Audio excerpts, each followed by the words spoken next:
38 সংখ্যক ৰাষ্ট্ৰীয় ক্ৰীড়াত অপ্ৰতিৰোধ্য অসম দল। দেৱভূমি উত্তৰাখণ্ডত ৰূপজয়েৰে উজ্বলিছে অসম। অসমৰ পদকৰ সংখ্যা 12টালৈ বৃদ্ধি। ছেমিত অসমৰ পুৰুষ ফুটবল দল। দেৱভূমি উত্তৰাখণ্ডত চলি থকা 38 সংখ্যক ৰাষ্ট্ৰীয় ক্ৰীড়াত শনিবাৰে অসমে 3টা ৰূপ আৰু 1টা ব্ৰঞ্জৰ পদক লাভ কৰি সাফল্যৰ গৌৰৱময় যাত্ৰা অব্যাহত ৰাখিছে। প্ৰতিযোগিতাৰ পঞ্চমটো দিনত 4টা পদক আহে ক্ৰমে উচু ভাৰোত্তোলন আৰু সাঁতোৰ ইভেণ্টৰ জৰিয়তে। ইয়াৰ লগে লগে পঞ্চম দিনলৈকে অসমৰ পদকৰ সংখ্যাই স্পৰ্শ কৰিলে 12ৰ ঘৰ। অৱশ্যে এতিয়াও অসমৰ কোনো খেলুৱৈয়ে সোণ জয় কৰা নাই। ক্ৰীড়া সঞ্চালক প্ৰদীপ টিমুঙে আশা কৰিছে উত্তৰাখণ্ডৰ পৰা অতি সোনকালে আহিব সোণ জয়ৰ খবৰ। এতিয়ালৈকে আমি চিলভাৰ 4টা আৰু ব্ৰঞ্জ 5টা যোৱাকালিলৈকে আমি পাইছোঁ। আজিৰ ৰিপৰ্ট আহিব। মই আশা কৰোঁ আমি গ'লটো সোনকালে আমাক দিব বা আমি পাম। আমাৰ তাৰকা প্লেয়াৰ আছে, আমাৰ ষ্টাৰ প্লেয়াৰ আছে। মই আশা কৰোঁ যোৱাবাৰতকৈ আমাৰ অলপ হ'লেও ভাল আমি স্থান লাভ কৰিম বুলি। মই 10ৰ ভিতৰত স্থান লাভ কৰিবৰ আশা কৰিছোঁ। গ'ল্ড মেডেল এতিয়ালৈকে পোৱা নাই। মষ্ট প্ৰবেবলি আজি বা কালি হয়তো আহিব। শনিবাৰে সাঁতোৰত অসমে 2টা পদক লাভ কৰিবলৈ সক্ষম হৈছে। পুৰুষৰ 200 মিটাৰ বাটাৰফ্লাইত বিক্ৰম চাংমায়ে ৰূপ লাভ কৰাৰ বিপৰীতে মহিলাৰ 200 মিটাৰ বাটাৰফ্লাইত আস্থা চৌধাৰীয়ে জয় কৰে ব্ৰঞ্জ। উত্তৰাখণ্ডত সাঁতোৰত অসমৰ এয়া 3য়টো পদক। ইতিমধ্যে হালদিবানীত চলি থকা সাঁতোৰ প্ৰতিযোগিতাত শুক্ৰবাৰে অসম কন্যা শুভাংশিনী প্ৰিয়দৰ্শনীয়ে 800 মিটাৰ ফ্ৰী ষ্টাইলত দখল কৰিছিল ৰূপৰ পদক। ইফালে ডেৰাডুনৰ মনাল হলত চলি থকা ভাৰোত্তোলনত শনিবাৰে অসমক 3য়টো পদকৰ উপহাৰ দিয়ে সুদিত্য বৰুৱাই। পুৰুষৰ 89 কেজি শাখাত খেলা অসমৰ নৱাগত ভাৰোত্তোলকজনে স্নেচত 141 কেজি আৰু ক্লিন এণ্ড জাৰ্কত 178 কেজি উত্তোলন কৰি ৰূপ জয় কৰে। ইতিমধ্যে শুক্ৰবাৰে মহিলাৰ 64 কেজি শাখাত অসম কন্যা দিতিমণি সোণোৱালে ৰূপ তথা পুৰুষৰ 67 কেজিত অসম সন্তান সিদ্ধান্ত গগৈয়ে ব্ৰঞ্জ লাভ কৰিছে।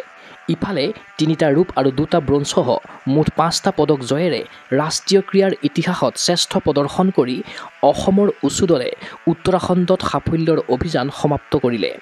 শনিবাৰে অন্তিম দিনা 75 কেজি চান্দা ফ্ৰী ষ্টাইলৰ ফাইনেলত অৱতীৰ্ণ হোৱা অসমৰ ক্ষুদ্ৰা পাংগিঙে পৰাস্ত হৈ ৰূপ অৰ্জন কৰে।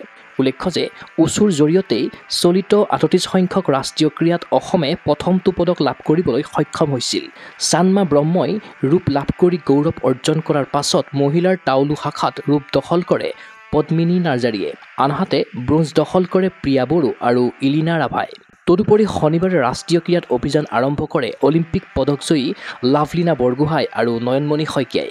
মহিলা বক্সিঙৰ 75 কেজি শাখাৰ প্ৰথম ৰাউণ্ডৰ মেচত লাভলীনাই হাৰিয়ানাৰ পূজাৰাণীক 5-0ৰ ব্যৱধানত পৰাজিত কৰে।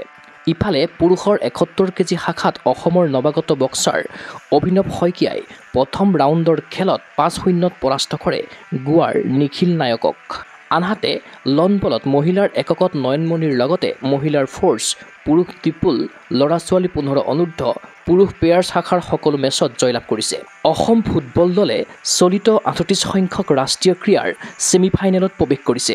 শনিবাৰে অনুষ্ঠিত গ্ৰুপৰ 2খন মেচত অসমে আয়োজক উত্তৰাখণ্ডক একমাত্ৰ গলত পৰাস্ত কৰি ক্ৰমাগত 2য় জয়েৰে এখন মেচ বাকী থাকোঁতেই ছেমিত স্থান নিশ্চিত কৰিলে।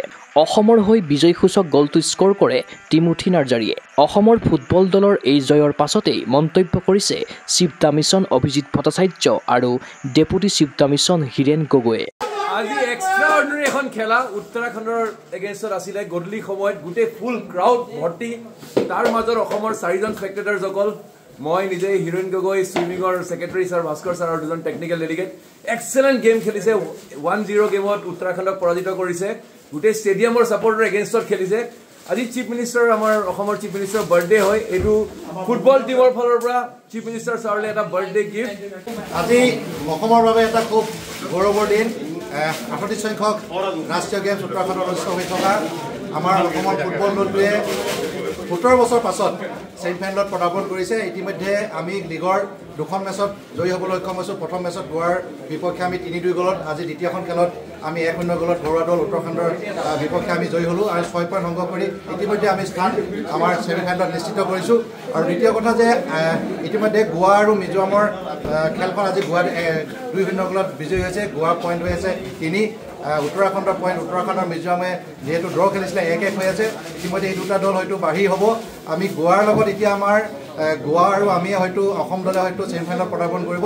আমি খালি পইণ্টৰ হাৰত আমি যদি তৃতীয়খন খেল জয়ী হ'ব পাৰোঁ তেনেহ'লে আমি সৰ্বাধিক পইণ্ট অৰ্জন কৰি আমি ছেমিফাইনেলত লীগৰ চেম্পিয়ন দল হিচাপে স্থান নিশ্চিত কৰিম। আৰু যদি আমি হাৰিলেও আমি ইতিমধ্যে ছেমিফাইনেলত স্থান নিশ্চিত কৰিছোঁ। আজি অসমৰ মুখ্যমন্ত্ৰী ছাৰৰ জন্মদিন। আমি অসমৰ ফুটবল দলটোৰ তৰফৰ পৰা ছাৰলৈ জন্মদিনৰ উপহাৰ পঠাইছোঁ আৰু ছাৰে যাতে আশীৰ্বাদ কৰে, অসমৰ ৰাইজে যাতে আশীৰ্বাদ কৰে। আমি এইবাৰ 17 বছৰ পাছত অসমৰ দলে পুনৰ অসমলৈ সেই গৌৰৱ কঢ়িয়াই আনিব পাৰে। ক্ৰীড়া অনুৰাগীৰ আশা চলিত 38 সংখ্যক ৰাষ্ট্ৰীয় ক্ৰীড়াত অসমে অৰ্জন কৰক অভিলেখ সংখ্যক পদক। দেওবাৰে 6ষ্ঠ দিনটোত উত্তৰাখণ্ডৰ পৰা অসমলৈ আহক সোণজয়ৰ খবৰ। অঞ্জনা দাসৰ সহযোগত চিন্ময় বৰাৰ প্ৰতিবেদন গুগল স্পৰ্টছ এনি।